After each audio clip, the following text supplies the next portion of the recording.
ada mahasiswa saya yang salah taruh alat uji gara-gara kegagalan mempelajari mekanika tunggal. Stream kits itu harganya mahal banget ya Pang ya. Kemarin kita transfer uang ke Jepang berapa tuh? 200.000 yen.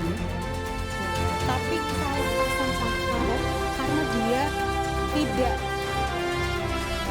tidak mempersiapkan, tidak menggali lagi, atau tidak berdiri, atau saya lupa.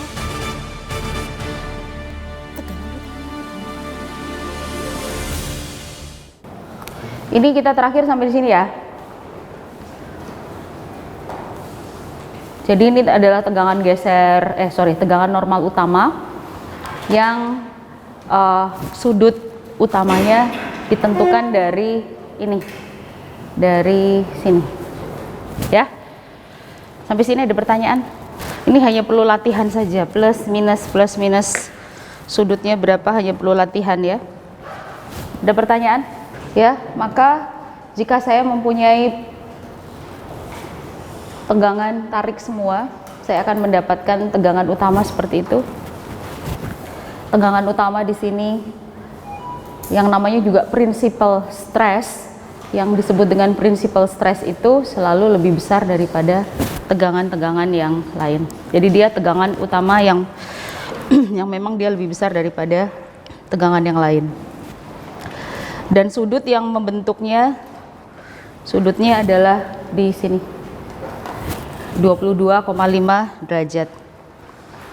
Oke. Kemudian kita masuk ke tegangan geser utama. Yang kemarin tegangan normal utama, yang sekarang adalah tegangan geser utama. Ya. Oke. Ini penurunan rumusnya untuk mendapatkan tegangan geser utama. Ya. Seperti sebelumnya, tapi ini untuk tegangan geser saya mendapatkan perumusan ini. Jadi sekali lagi perhatikan di sini, 1, sigma X ini adalah input, sigma Y juga input pemberian, dan tanda ini adalah tanda yang memang diturunkan dari rumusnya, sehingga kalau sigma X memang tekan, masukkan negatifnya, kalau sigma Y memang tekan, masukkan negatifnya. Dan ini memang adalah dari penurunan rumusnya minus. Ya, jadi tanda plus dan minus di sini tidak berubah, tetapi yang berubah di sini apakah input yang kalian berikan harus plus apa minus. Jadi kegagalan membaca konsep apa yang disebut dengan tegangan plus, apa yang disebut dengan tegangan minus, itu akan menimbulkan hasil yang salah. Kemudian yang disebut dengan theta di sini itu tidak sama dengan theta n tadi. Ya, theta di sini untuk menentukan tegangan geser itu tidak sama dengan theta n tadi untuk menentukan tegangan utama aksial. Jadi untuk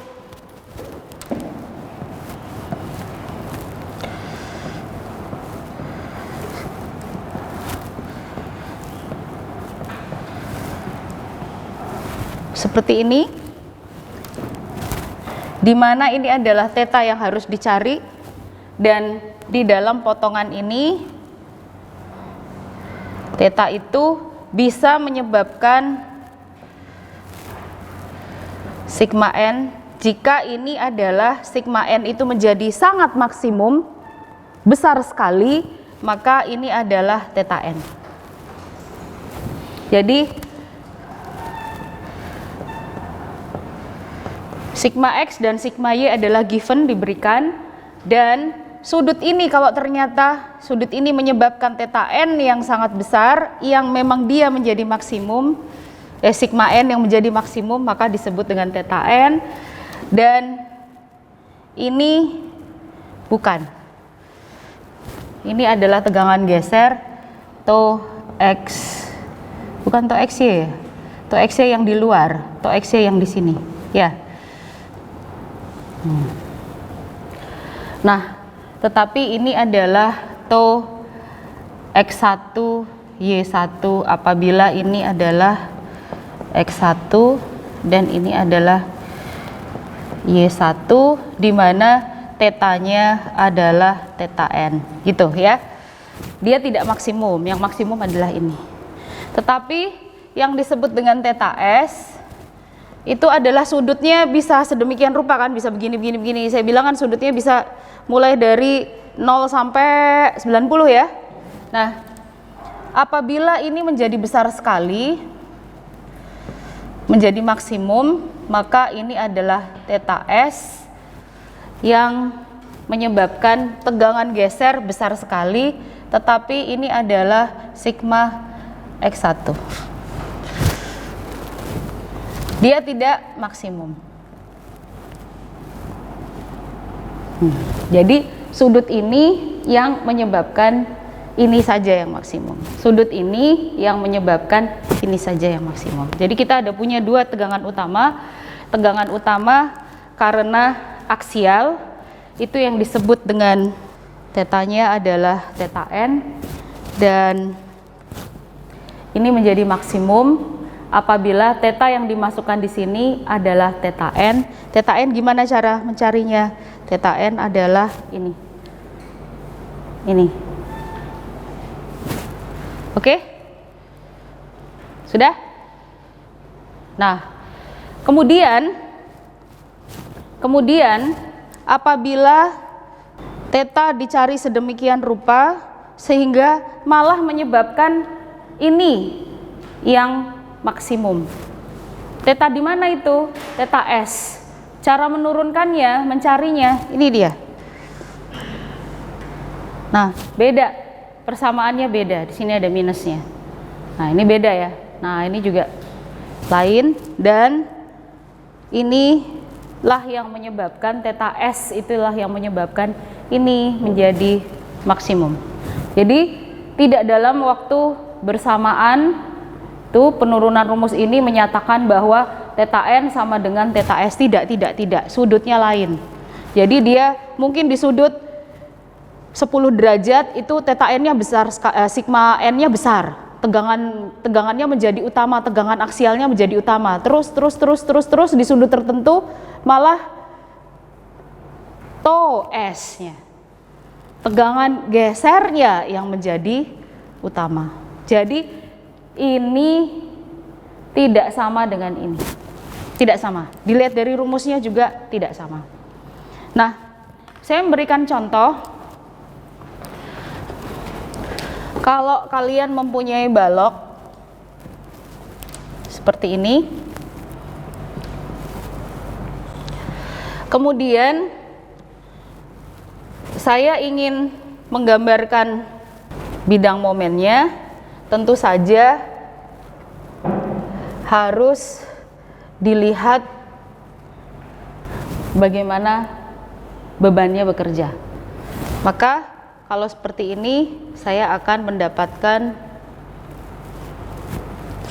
di mana di sini adalah momen maksimum, besarnya berapa? Besarnya berapa? Di sini, ini bidang momen saya, besarnya berapa besarnya?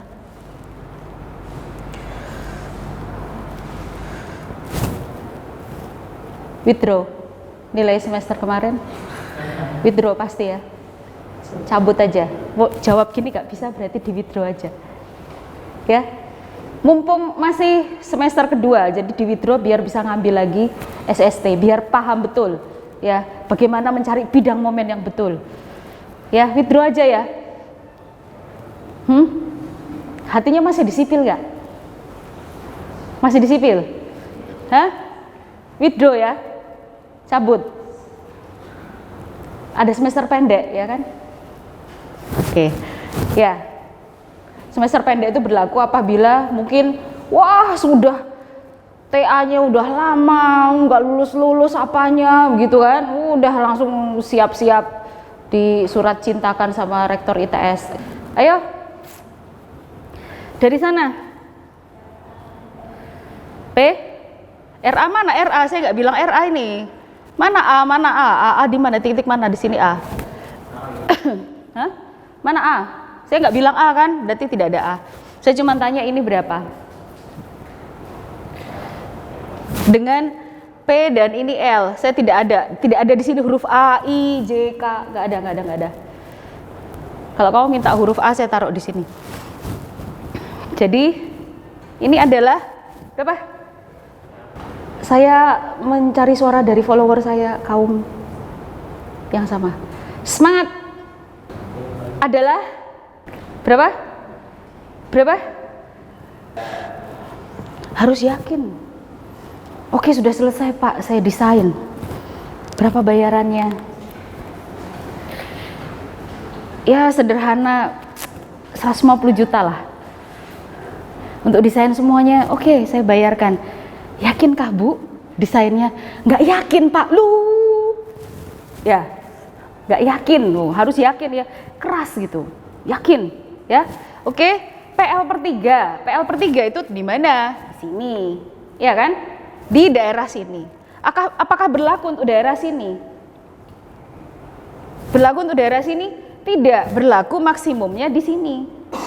Nah, sekarang momen maksimum ini menyebabkan lentur yang tadinya garis netralnya begitu menjadi dia agak begitu. Ya, agak melengkung.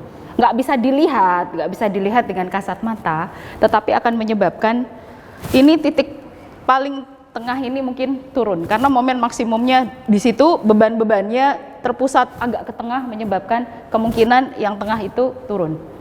Nah, kemudian gaya gesernya, nah begini kah? Begini? Berapa? Terus? Gini? Terus? Gini? Oke. Terus? Berapa? Terus? Oke. Ini adalah momen. Ini adalah geser. Oke. Dari sini saja terlihat bahwa yang tengah tidak menerima geser. Baloknya kan gini, misalnya kalau saya bikin yang penampangnya gini kan, dimana ini adalah B, di sini adalah H-nya. Nah, jelas penampang yang di bagian sini kalau saya iris, saya lihat gitu yang ini, yang bagian sini nggak kena gaya geser. Jadi, oh positif ya, misalnya. Kan, misalnya di sini, gaya gesernya 0, ya kan? Gaya gesernya 0. Di sini, ya gaya gesernya 0.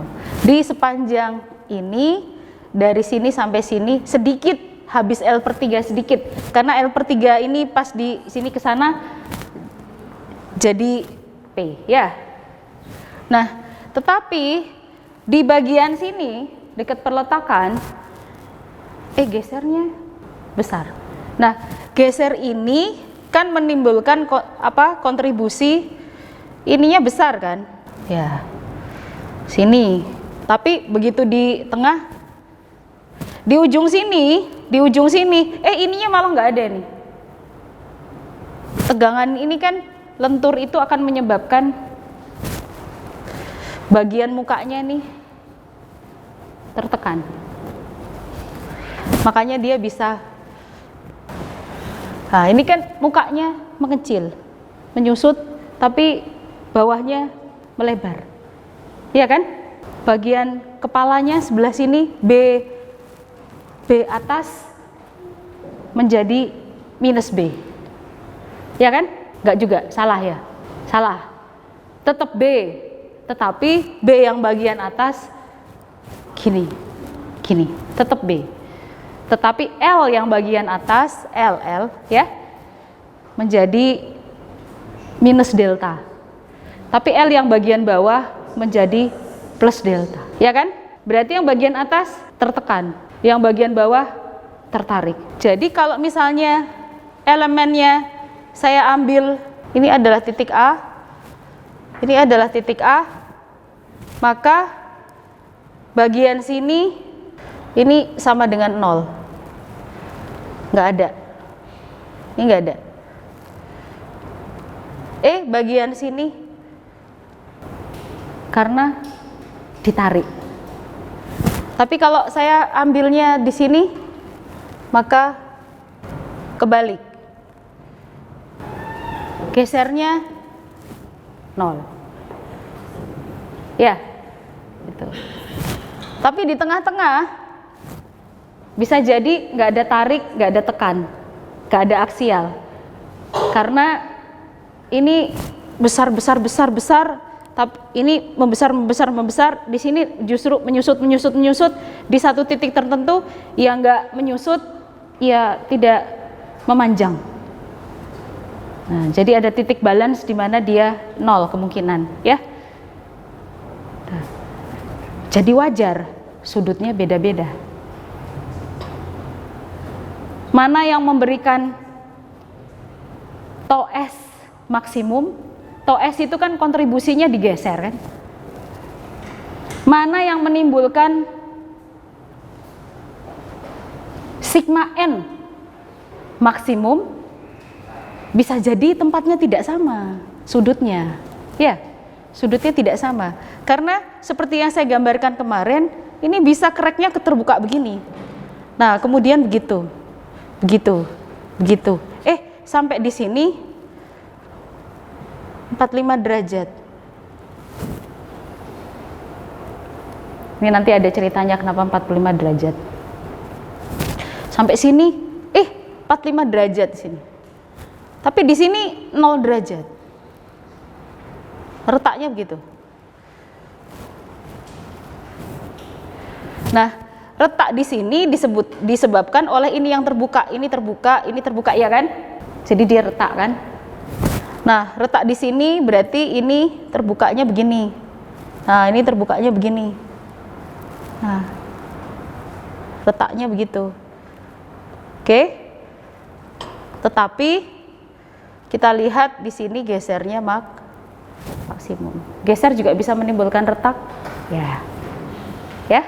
Geser juga bisa menimbulkan retak. Nah, kita lihat di sini dengan sudut yang berbeda-beda dan lokasi yang berbeda-beda, kita tidak bisa menyamakan bahwa theta S sama dengan theta N. Ya, karena geser maksimum tidak sama dengan tegangan aksial maksimum. Sampai sini jelas? Itu semua ada di buku, di textbook, harus dibaca. Kalau tidak dibaca nanti aja Bu Yani jelaskan, ya males, saya bukan penerjemah ya.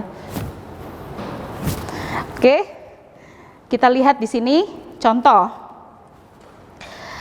Ini soalnya mirip dengan yang atas. Sekarang diminta untuk dicari principal stress baik sigma N dan sigma S. Sekarang kalian cari dan buktikan bahwa theta N tidak sama dengan theta S. Berarti soalnya gini. Itu ya. Cari theta N dan theta S-nya.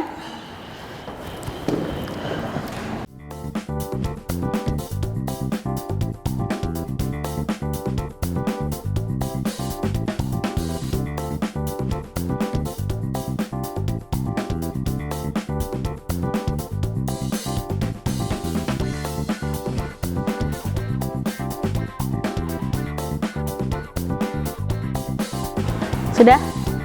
Beda nggak? Beda. Harusnya beda ya, rumusnya beda. Beda nggak? Theta N berapa? N. Nah. Setengah? Minus 2. Kalau yang theta S?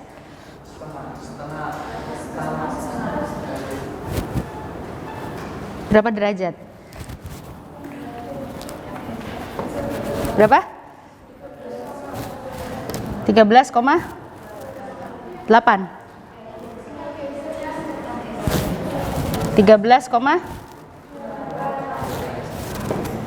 Yang ini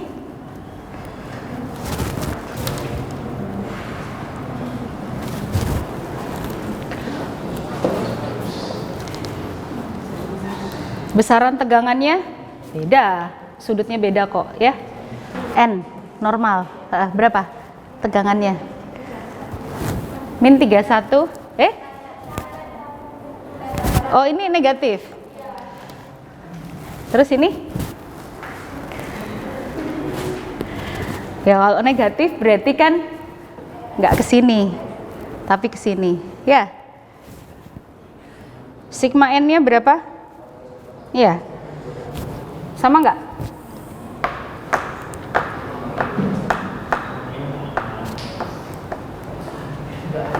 Di sini akan kita hasilkan ini yang besarnya melebihi tekan sumbu Y dan tekan sumbu X.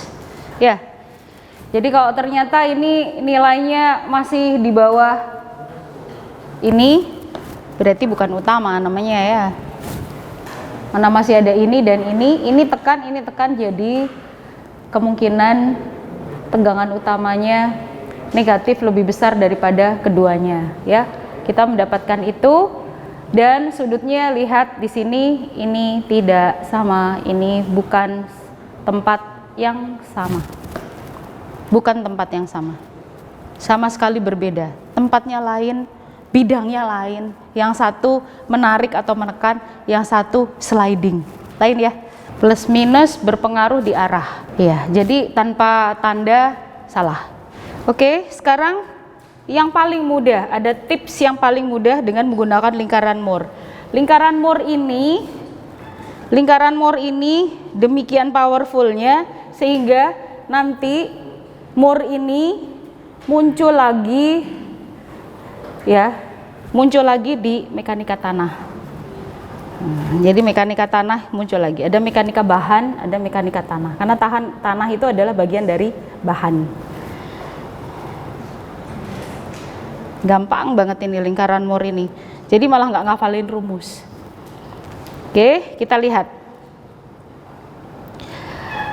1, ini ada aturannya. Kita harus membuat salib sumbu. Ini kalian harus catat step by stepnya, karena nanti ada PR bikin lingkaran Moore. Tidak bisa kalian jepret-jepret foto saya, tidak penting. Tapi kamu harus membuat ringkasannya dengan cara menggambar. Lihat di sini, ini ada sumbu yang saya buat, bukan sumbu X, bukan sumbu Y, tetapi salib sumbu ini menggambarkan tegangan. Jadi yang horizontal akan saya nyatakan sebagai tegangan aksial. Aksial itu bisa jadi X, Y, semua diletakkan di sini. Dengan skala terserah bikin 10, 20, 30, 40, 50, 60, 70 dan seterusnya. Ini skalanya kalian tentukan asalkan konsisten. Dan dengan skala yang sama kalian lakukan untuk sumbu Y. Dan ternyata sumbu Y itu saya nyatakan perjanjiannya ke bawah itu adalah positif. Ini semua yang berkaitan dengan geser. Ya. Oke. Kemudian saya memberikan input di dalam sistem kartesian ini, tegangan ini dengan memberikan tanda kalau plus plus, kalau minus ya minus. Sekarang data saya misalnya sigma X dan sigma Y keduanya positif. Nah, kalau yang contoh yang tadi kan negatif dua-duanya. Nah, misalnya positif dua-duanya, maka satu saya letakkan di sini, satu saya letakkan di sini, tergantung skalanya. Kalau ini skalanya perduaan, berarti ini adalah 6 megapascal mungkin. 8, 10, 12, 16 megapascal. 14 megapascal. Jadi letakkan di sini sesuai dengan skalanya. Kalau ini adalah 5, ya per 5 megapascal. Kalau satuannya megapascal. Kalau satuannya PSI, pound per square inch, maka itu satuannya adalah itu. Kalau satuannya adalah kilogram per sentimeter persegi, letakkan di situ, kilogram per sentimeter persegi. Maka ini saya nyatakan sebagai tegangan-tegangan yang diinputkan. Misalnya sigma X lebih besar daripada sigma Y. Misal, maka saya letakkan di sini sigma X dan di sini adalah sigma Y. Input bisa jadi ini adalah sigma X, bisa jadi ini adalah sigma Y. Saja kan? Nah, terus kemudian ada input lain adalah tegangan geser. Jadi input yang sudah dimasukkan adalah sigma X positif lebih besar daripada sigma Y positif. Kemudian ada input lain geser diberikan pada elemen itu. Dia mengandung geser. Nah, gesernya ditaruh di mana ini? Gesernya apa? Positif apa negatif di sini gambarnya? Positif. Positif tuh saya letakkan di bawah situ. Positif berapa ya? Nah, ini kemudian misalnya di sini dia besarnya sesuai dengan skalanya ya. Skalanya berapa gitu kan? Ini skalanya sama, maka letakkan dia di tempat itu. Jadi 1, 2, 3 ya, saya sudah punya 3 step. Jadi 1, 2, 3. Nah, kemudian dari sigma X dan sigma Y ini saya sebetulnya mempunyai titik pusat tengah. Jadi cari tengah-tengahnya. Nah, di sini saya mendapatkan sentral di sini sebagai langkah yang keempat. Jadi jarak ke sini sama dengan jarak ke sini. Oke? Nah, dari sini kemudian saya mendapatkan jarak dari 4 ke 3, step 4 ke 3, saya mendapatkan step kelima yang saya mendapatkan R adalah jari-jari Moore, lingkaran Moore. Terus pakai jangka dong, nggak boleh pakai jari. Kamu pakai apa kalau kamu ngelingkarin? Pakai koin. Ya, kalau koin ini pakai botol. Pakai apa lagi? Aduh, engineering banget kalian. Terus apa lagi? Hah? Pakai kacamata, pakai jidat. Apa yang lingkar? Sebutkan selain jangka. Nah, ya kalau koinnya pas. Terus kalau koinnya nggak pas, kalian geprek biar pas. Nggak bisa pakai jangka, ya. Nah, kita lihat di sini kalau diukur ini besarnya adalah 2 theta. 2 theta yang di mana? 2 theta kalau ini adalah theta yang kita turunkan itu. Theta yang mana? Theta yang itu, ini 2 theta. 2 theta horizontal. Berarti tegangan apa? Aksial saja. Nah, kita mendapatkan lingkaran Moore itu melewati 2 titik. Ya kan? Melewati 2 titik. Titik sebelah kiri dan titik sebelah kanan. Titik sebelah kanan itu nilainya lebih besar daripada titik-titik yang lain.